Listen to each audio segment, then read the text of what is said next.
Nous sommes ravis d'être ici pour parler de ce hackathon et de ce salon qui est plus que nécessaire aujourd'hui dans l'environnement médiatique et sportif au Sénégal, notamment vu toutes les médailles, toutes les coupes qui ont été gagnées. Aujourd'hui, BEM, école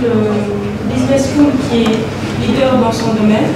a compris qu'il y avait un tournant et que les entreprises et les fédérations et les clubs se retrouvaient face à un manque de ressources humaines dans le domaine du sport. C'est la raison pour laquelle nous avons initié depuis l'année dernière un bachelor et un master en management du sport qui donne une opportunité pour les étudiants sénégalais de faire pour le bachelor 2 années au Sénégal et 1 année en France pour se former dans tous les métiers de l'écosystème du sport. L'objectif, ce n'est pas que ces étudiants, bien sûr, restent en France, mais c'est qu'ils aillent obtenir un diplôme, mais revenir au Sénégal pour investir. Parce que les clubs, les ASC, les mairies, les collectivités territoriales ont énormément besoin de vous pour pouvoir développer l'économie du sport. Donc, ce salon est vraiment une opportunité pour tous. Aujourd'hui, il faut réfléchir en termes sportifs, mais pas juste en termes d'amateurs,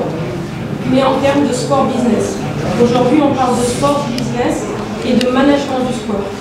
Donc, il faut aller à un autre niveau. Si des pays tels que la France, les États-Unis arrivent à engranger des milliards de dollars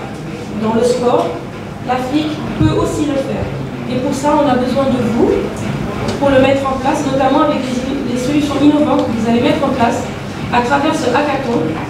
C'est la preuve évidente que les matières et les ressources humaines sont disponibles, sont ici, pour pouvoir mettre en place des solutions innovantes pour le sport. Merci beaucoup. Merci beaucoup, Mme Sow. Donc, c'est un plaisir de vous recevoir au niveau de la municipalité de Yoff. J'en profite pour porter mes remerciements et encouragements à tous ceux qui ont cru en ce projet. D'abord à Saint-Stade, à Prix et l'ensemble des jeunes qui ont postulé afin de participer à cette rencontre. Donc j'ai devant moi aussi les agents humains en charge des affaires sociales, en charge de la jeunesse, des sports et des loisirs. J'ai aussi à côté de nous d'anciens sportifs, ils sont toujours sportifs, le Dialaf et Imam. Parce que Yoff est un creuset sportif. Yoff a toujours été une commune, un village où le sport est une place extrêmement importante. Donc c'est un plaisir pour nous aujourd'hui, dans le cadre de notre politique sportive, de pouvoir recevoir cette activité. Donc nous remercions aussi BEM, ATOS et l'ensemble des partenaires qui ont accompagné. Nous sommes venus vers vous parce que nous avons l'obligation de protéger, de promouvoir la jeunesse de Yoff, de Dakar et du Sénégal en particulier. Parce que tout le monde s'est réveillé ce matin avec le cœur très gros, avec une pirogue qui faisait 300 personnes, 300 jeunes, très probablement, à la recherche d'avenir meilleur. Et il n'y a que 25 survivants. Donc ce sont ces étapes de fait qui nous poussent, nous, en tant que jeunes décideurs politiques publics, d'amorcer une nouvelle dynamique de promotion des métiers du numérique, de promotion de l'entrepreneuriat et de l'emploi des jeunes. C'est extrêmement important. Si vous prenez des pays comme la Turquie, la Tunisie, les États-Unis, ils se sont développés à partir des efforts individuels de chaque citoyen, accompagnés par des politiques publiques fortes pour promouvoir le sous-emploi, pour lutter contre le sous-emploi et promouvoir les économies des localités. Donc nous avons aujourd'hui l'obligation, en tant que décideurs publics, d'accompagner toute initiative qui puisse aider à renforcer la jeunesse de ce pays. Nous avons une jeunesse entreprenante, nous avons une jeunesse apte à porter le développement du pays, mais nous avons une jeunesse à canaliser et à encadrer. Si nous ne le faisons pas, demain, les conséquences seront fatales pour le pays, ça il faut l'accepter. Parce qu'une jeunesse qui n'est pas canalisée, qui n'est pas capacitée, qui n'est pas encadrée à développer son pays, peut être source de conflits et de difficultés. Vous avez vu le dernier rapport de l'ANSD, les chiffres sont très alarmants. Nous avons une population très jeune, de moins de 19 ans, et qui constitue entre guillemets une bombe si on n'arrive pas à les éduquer. si on n'arrive pas à leur tendre la main, si on n'arrive pas à les encadrer, comme j'ai dit tantôt, à les orienter, pour qu'ils puissent être des vecteurs de développement. Parce que je me dis que chaque citoyen peut être agent économique, donc chaque citoyen mérite qu'on puisse lui donner sa chance afin qu'il puisse montrer à son pays, à sa famille, à la patrie sénégalaise en général, que si on lui donne ne serait-ce une chance, qu'il peut réussir au bénéfice de tout le pays. Parce qu'aujourd'hui, un projet sportif qui marche, vous avez vu l'industrie du sport, les revenus qu'elle génère dans le monde, c'est des milliards de dollars. Le e-gaming, il est en train de se développer. La fédération a été montée récemment. La mairie compte accompagner cette fédération-là. Pourquoi? Parce qu'elle promeut de la valeur ajoutée. Aujourd'hui, nous sommes dans cette dynamique et c'est un plaisir pour nous de vous accueillir. Et nous espérons, vous partenaires, que ce ne sera pas la première et la dernière édition. En tout cas, dans les 3 prochaines années qui viennent, nous comptons renforcer notre participation à ce genre d'activité et nous souhaitons avoir Sen Startup comme partenaire phare et privilégié. Je vais en terminer par là, parce que nous sommes en train de développer avec eux des solutions qui visent à rendre cette municipalité performante, qui visent à la rendre innovante et qui aussi parallèlement, nous sommes en train de discuter sur des projets novateurs afin de lutter contre le chômage des jeunes. Je pense que nous avions discuté sur un projet de moto de livraison électrique avec des bornes de recharge électrique, au moins pour qu'on puisse impacter positivement aussi le développement rural. Donc c'est des projets novateurs que nous avons développés avec Sen Startup et nous comptons sur vous avant la fin de l'année que l'on puisse amorcer cette dynamique pour vraiment montrer à la jeunesse sénégalaise qu'il est possible de réussir au Sénégal. Je ne parlerai pas de Babacar Ngom, de Sénico, le PDG de Sénico, de Serigne Mboup et tant d'autres, et de Yérim Sow. Donc il est possible de travailler ici, de réussir dans ce pays. Je n'ai pas fait des études à l'étranger. Je suis devenu maire de la plus grande commune de la capitale. Et je n'ai fait que 3 ans d'études à l'extérieur. Et c'était, je pense, le CP que je n'ai pas fait, mais le C1, le CM1 et le CM2. Uniquement à côté. Toutes mes études universitaires, je les ai faites ici au Sénégal, dans l'école publique sénégalaise et à l'université. On peut être sénégalais, réussir dans son pays. C'est bien possible. Je n'ai pas de milliards, je n'ai pas de millions. Mais par la grâce de Dieu, quand nous voyageons, quand nous allons voir nos collègues maires, ils sont bien reçus. Et ça, nous sommes fiers de porter cette étendard de la jeunesse sénégalaise. Et c'est juste des mots d'encouragement pour dire que mën na nekk. En tout cas, maa ngi tënk li ma wax ci wolof di leen sant di leen gërëm di dolloo njukkal Sen Startup Prince ak partenaire yi ñu àndal BM ak Atos ci li nga xamante ne sos nañ ko ci lan dëgmal yoon boo xam ne dañuy kattanal ndaw ñi ci xam-xam ci mën-mën pour ñu mën a bokk ci ñuy suqali seen dëkk. li tax ñu jël ko ba ginnaaw yàlla dénk nañu ndomba tànk faaw ñu ñafe góorgóorlu jàpp ci liggéey bi jàpp ci ndaw ñi ndax ku gis bataaxal yi génn jamono yi ñu weesu li ëpp ci askan wi ay ndaw lañu ndaw yoo xam ne ñu ci bari amatuñu yaakaar ci réew mi ba ñu ngi jël gaal di dem tey képp ku yeewu sa xol fees na sa xol tooy na ndax ñetti téeméeri nit yu bokk ci réew mi di ay ndaw di uti ju luñ amal seen bopp ñaar téeméeri ak juróom-ñaar fukk ak juróom ñàkk seen bakkan des ñaar fukk ak juróom li ko andi nag mooy amatuñu amaana bi yaakaar ci seen dëkk donc ñun ñu yàlla nattu parce que nguur nattu la yàlla jox ñu ko suñu wareef mooy xar suñu tànk tubéy ba am loo yaakaar ndaw ñi ci seen réew ba ndaw ñi mën a bokk ci ñi tabax ëllëgu réew boo demee dëkk yi di wax Turquie Tunisie États-Unis Allemagne la ko suqali gox bànqaas yi yëngatu ci wàllu koom yu ndaw ndawaan yi tubaab di oowee petite et moyenne entreprise ci la dëkk yooyu sukkandiku ba mag suqali ko tey boo jëlee di xayma jéego yi réew mi di def ci wàllu koom ci wàllu économie cëslaay bi ci petite et moyenne entreprise yooyu la ñooy joxe emploi am xëy ñooy it indi lu ñuy wax de la valeur ajoutée maanaam comme buy juddu di yokk ak mu jot donc tey bu ñu leen jàppalee teg leen a teel leen a teg ci yoon boobu jàppal nañu ne feex at yi di ñëw réew bi xar kanamam dina changé ndax boo saytoo àdduna bi li sport di jur ci alal ak néew na secteur bu koy jur ci alal boo gisee Sadio Mané ak ñu ni mel nga gis e-gaming bi ñu xam te ñu ngi koy tàmbali wax dëgg yàlla ba am na fédération bu ñu taxawal te maire bi fas yéene na gunge xam nañu ne foofu la ñu war a taxaw ndax it ñun suñu dëkk mën na bokk ci ñuy capté njariñ loolu ndax suñuy ndaw am xel mu daal man fay toog di gërëm nag jaraaf ak imam yi fi toog ak adjoint maire yi fi nekk di wax ne Yoff dëkku sport la ma sa nekk je pense foyer France Sénégal amoon na fi ay ndaw ci wàllu football ci wàllu athlétisme ñoom suma wéju bajaan nekkoon nañu si ak ñeneen yoo xam ne yàgg nañu sargal Yoff ci wàllu sport donc tey mbégte la bànneex la ñu dalal leen te li may ñaan partenaires yi imam nga jàpp ci bu ñu la joxee kàddu mooy na bañ a doon bu njëkk ak bu mujj maanaam nañ ko sos ren ñetteel yi di ñëw ñu teg loo xamante ne leer nañu ne buñ bis bu ñu koy xayma dinañu ne jur nañu nangam ci alal jur nañu nangam ci ay liggéey yu mën a jariñ ndawi Sénégal en tout cas mu ngi gudd waaye di leen xamal ne mën na nekk ndax ñun fii la ñu juddoo li ñu yóbbu bitim réew suñu wéjur la woon ñetti at ñu def ko primaire bitim réew mais li ci des yëpp ci école sénégalaise la ñu jànge ci bërëbu jàngukaayu Sénégal fii la ñu amee bac lycée Seydou Nourou Tall université Cheikh Anta Diop la ñu amee diplôme tey mën na nekk ndax dem nañu tey ba yàlla dégg ñu commune te bu ñu génnee bitim réew it du ñu sëgg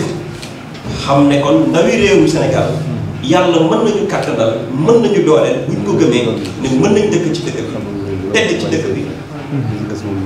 bokk ci ñuy suuxali dëkk bi li ma fàtte sànq mooy li ngeen di def nekkoon naa ko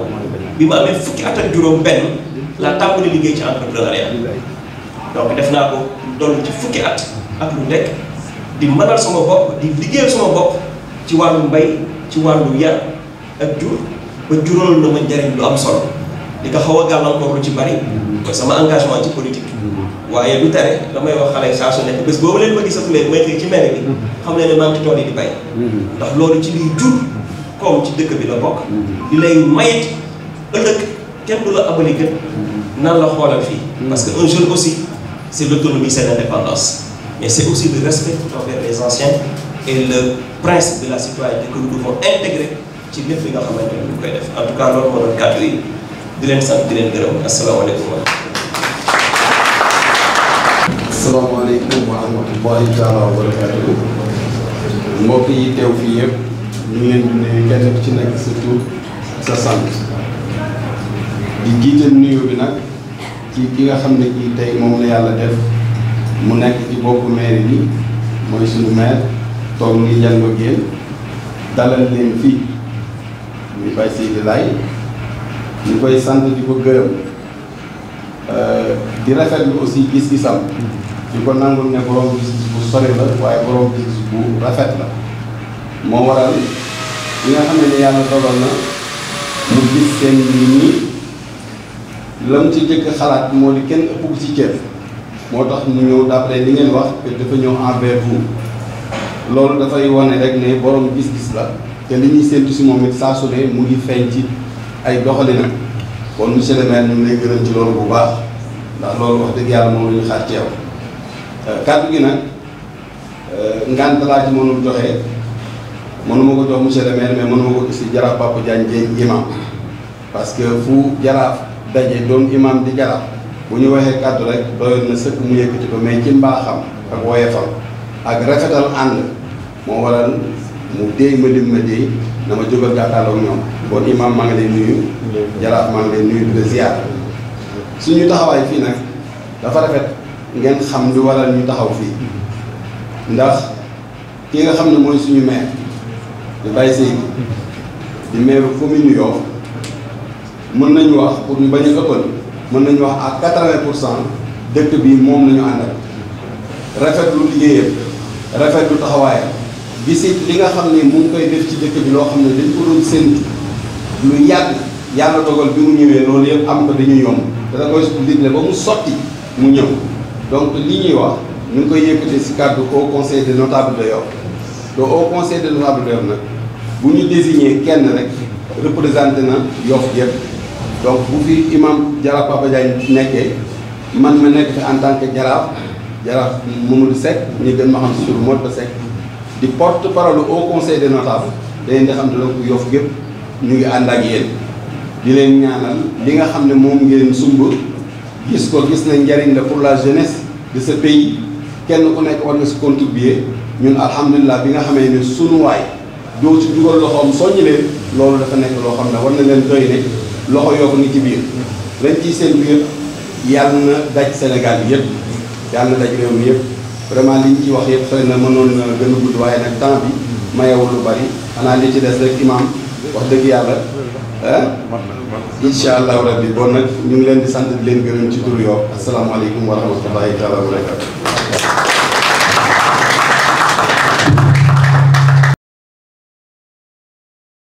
Nous allons merci aux autorités de la ville et municipales comme religieuses et coutumières.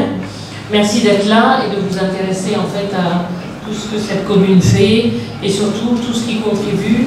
à développer la jeunesse. Alors nous allons rentrer dans le vif du sujet. Monsieur le maire va se retirer, les autorités aussi peuvent se retirer parce que nous allons commencer à constituer les équipes, à vous donner toutes les informations utiles pour que le 10, vous soyez prêts à entamer la compétition. Donc on va laisser les autorités juste...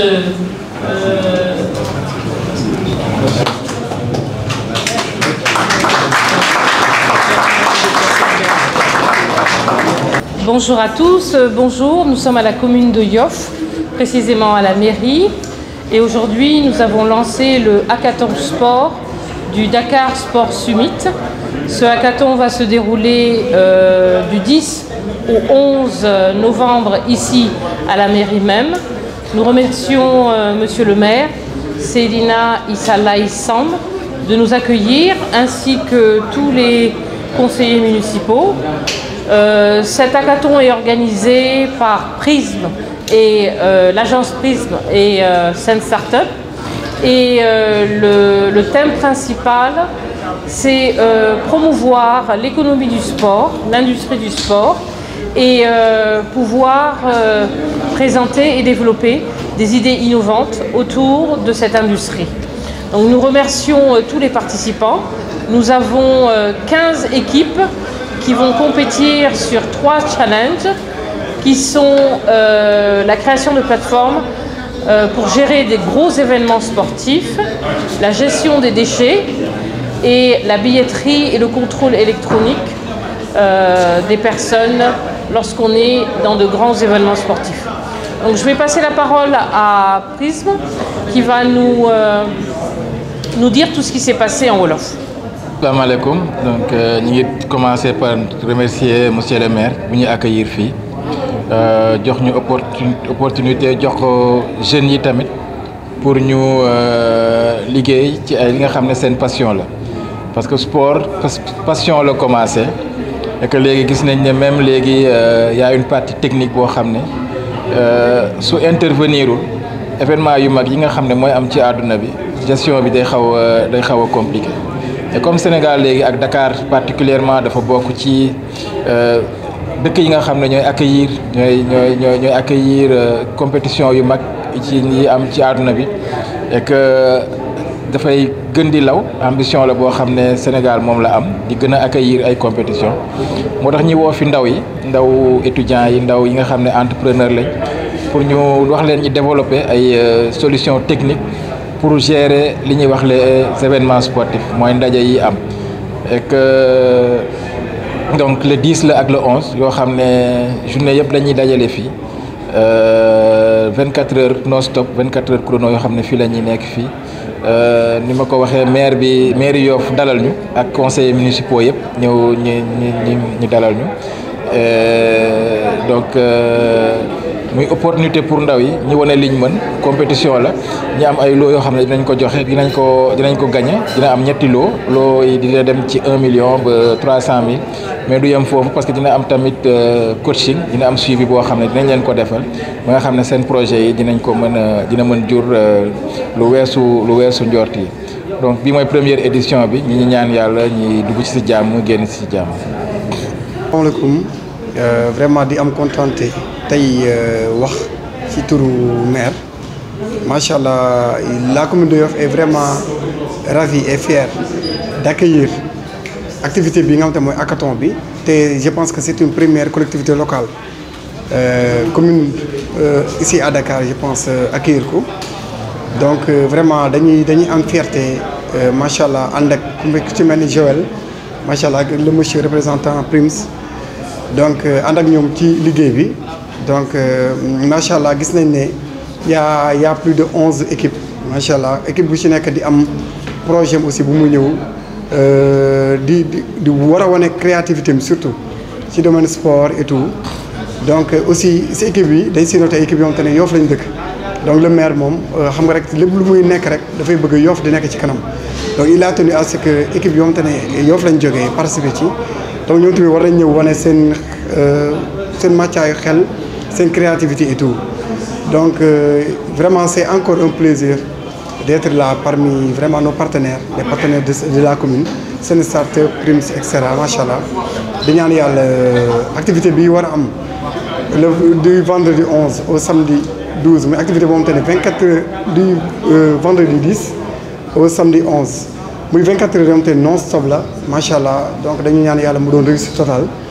une réussite pour la commune de Yoff une réussite pour les seen start-up une réussite pour Prims ainsi que tous les sponsors macha allah donc vraiment c'est encore un plaisir d'accueillir cette activité vraiment de dimension internationale et on espère bien que ce sera une réussite totale pour le